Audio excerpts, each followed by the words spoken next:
informasi seputar inovasi, regulasi isu terkini, setara dan inklusi.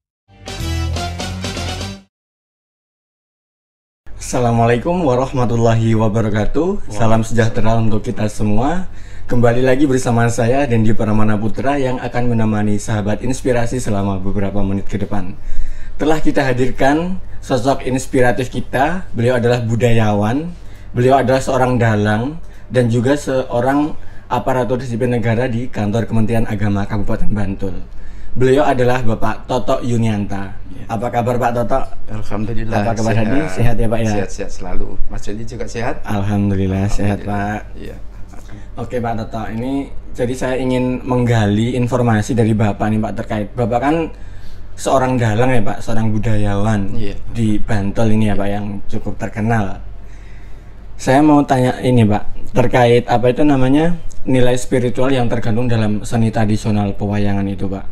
Jadi dari seni pewayangan, pedalangan itu apa sih Pak yang bisa kita ambil nilai-nilai spiritualnya yang bisa kita aplikasikan dalam kehidupan sehari-hari itu apa?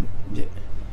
Kalau kita kupas dari awal bahwa seni wayang, khususnya wayang kulit, itu memang diciptakan oleh Kanjeng Sunan Kalijogo.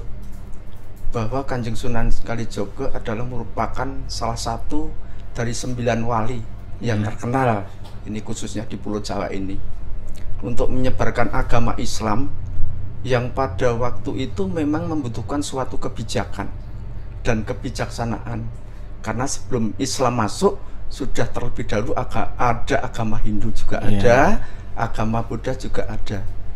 Supaya dalam melaksanakan siar agama itu tidak bertentangan dan tidak menimbulkan huru-hara atau permasalahan di masyarakat, maka Kanjeng Sunan Kalijogo itu menciptakan sebuah wayang kulit. Ya, di dalam pewayangan itu merupakan suatu kegambaran kehidupan manusia.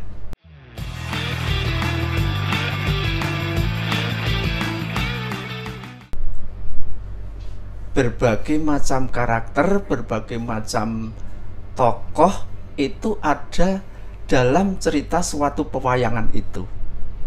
Nah, dan pewayangan juga identik dengan gamelan-gamelan. Gamelan, alat-alatnya alat-alatnya itu.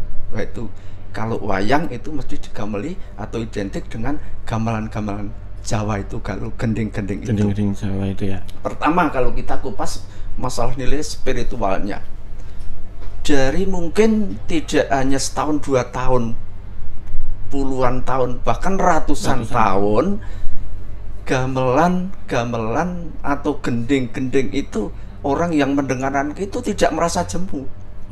Beda dengan mungkin lagu-lagu sekarang, itu nilai ternannya mungkin hanya sebulan 2 bulan, maksimal 6 bulan itu sudah ganti dengan yang lainnya. Tapi kalau gending atau tembang-tembang itu yang diciptakan pada waktu itu, mungkin sampai saat ini orang mendengar itu nggak merasa jemu dan akan merasa enak dan nyaman di hati, terasa sejuk. Itu dari sisi luarnya saja, dari sisi luarnya, nilai spiritual dari luarnya saja sudah bisa kita dapat nilai spiritual itu.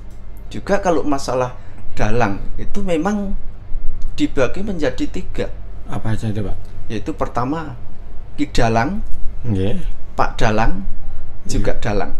Oh beda itu Pak? Beda, itu beda. Makanya masyarakat itu seringkali itu salah kaprah dalam penyebutan.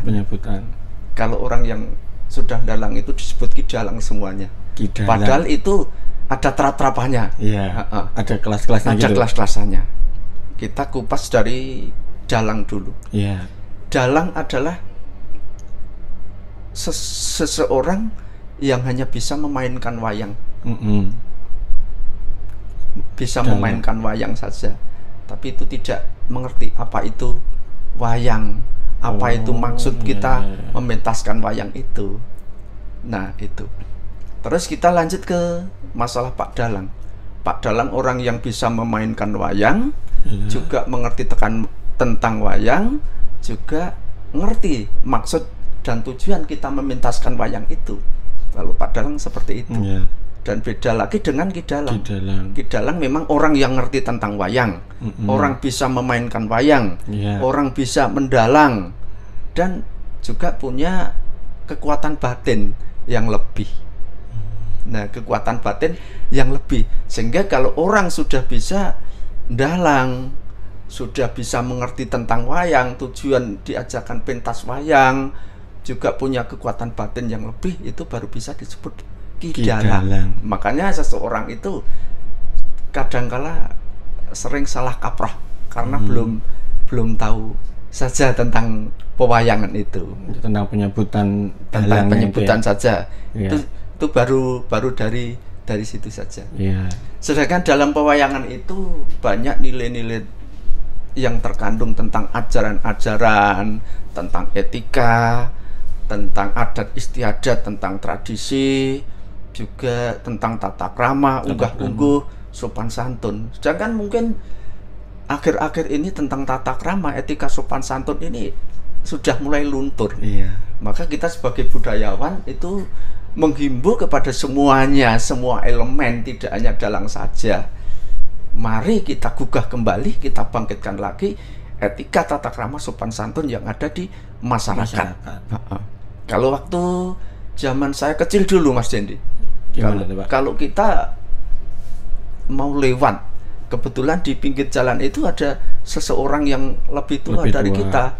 Makanya kalau kita jalan kaki, kita harus berhenti sejenak. Kita bilang, derek langkung. Nah, gitu.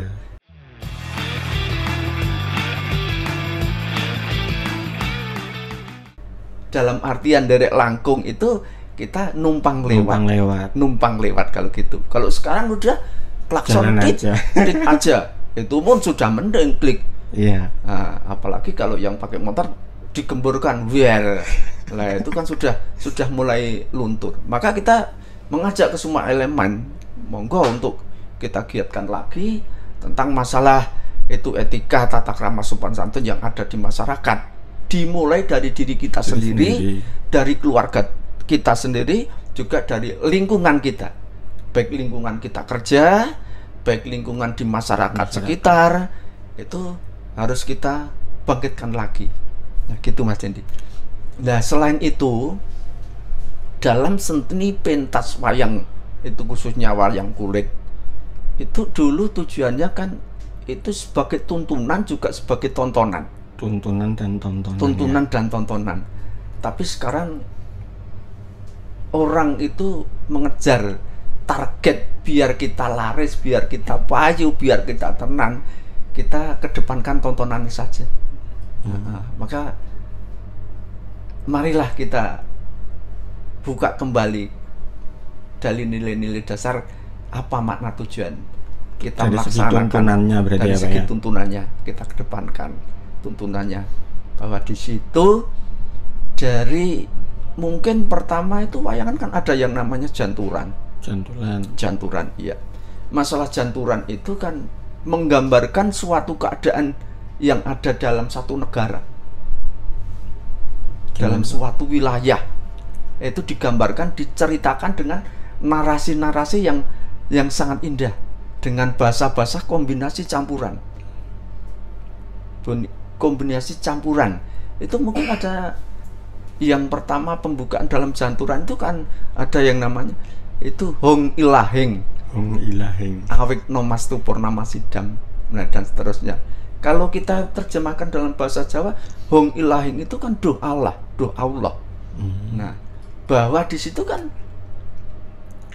walaupun itu bukan orang Islam yang melakukan atau pekerjaan mendalang, tapi kan di situ sudah merasa bahwa doa Allah, ya Allah berilah kekuatan. Nah, itu kan juga ada nilai spiritualnya di situ. Awek nomastu purnama sidam, mapaning menembah akanti meneping budi.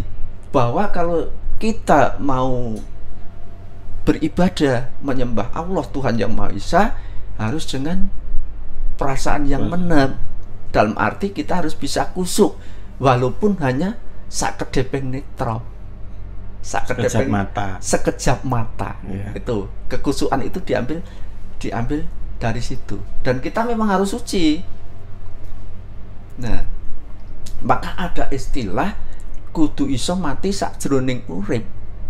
Nah, mungkin mati sakjroning urip itu juga merupakan falsafah yang sangat tinggi. Kenapa orang mati kok kudu sakjroning urip?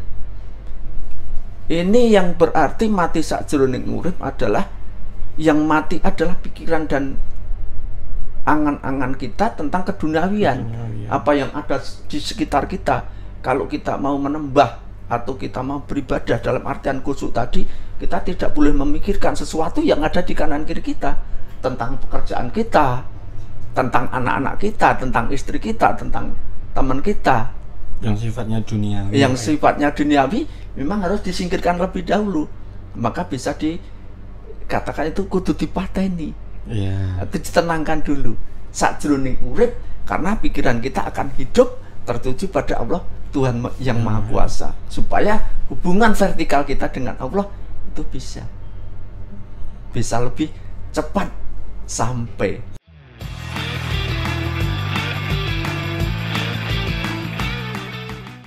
Nah, makanya ada istilah lagi, manungkuling kawula marang Gusti dan manunggaling kawula marang kawula. Itu juga di pewayangan itu juga diajarkan seperti itu. Bahwa sering terjadi salah kaprah, manunggaling kawula marang Gusti. Kalau kita sesama Allah itu tidak bisa manunggal secara bersentuhan atau gaduk. Nah, tapi kalau dengan Allah kita harus manungkul, dalam arti kita harus bersujud di hadapan Allah. Nah, meskipun banyak yang mengatakan bahwa di mana posisi Allah atau di mana posisi Tuhan, aduh kuwi tanpa wangenan, cerak tanpa magepokan. Aduh tanpa magepokan, cerak tanpa wangenan utawa cerak tanpa senggolan.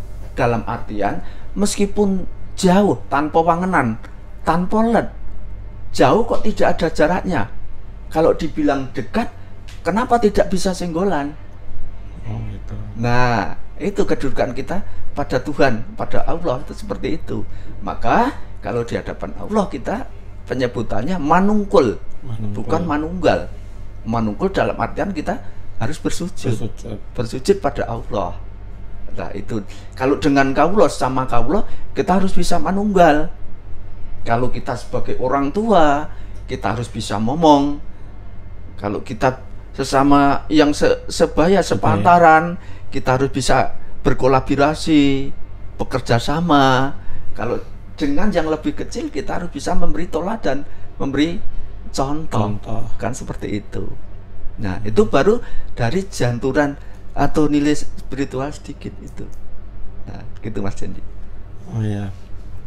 Sebenarnya banyak banget nih Pak yang sebenarnya bisa digali ya Pak ya dari filosofi dari apa namanya seni tradisional pewayangan itu. Namun kayaknya nih kita lanjutkan di sesi yang lain ya mungkin ya Pak ya. Yang bisa kita mungkin nanti gali lebih dalam lagi mengenai makna-makna yang bisa kita pelajari dari seni pewayangan agar bisa diaplikasikan dalam kehidupan sehari-hari gitu ya Pak ya. Mungkin kita bisa sambung di lain waktu ya Pak ya. Iya Mas Dendi. Oke sahabat inspirasi, menarik sekali perbincangan kita dengan Pak Toto ini yang menyampaikan tentang ajaran-ajaran agama, ajaran-ajaran sosial melalui seni pewayangan. Mungkin kita bisa sambung perbincangan dengan beliau kembali karena banyak istilah yang saya juga belum familiar istilah-istilah Jawanya itu. Mungkin kita nanti bisa sambung di sesi yang selanjutnya. Sekian dari saya, tetap di Media Inspirasi Kantor Kementerian Agama Kabupaten Bantul. Wassalamualaikum warahmatullahi wabarakatuh. Waalaikumsalam.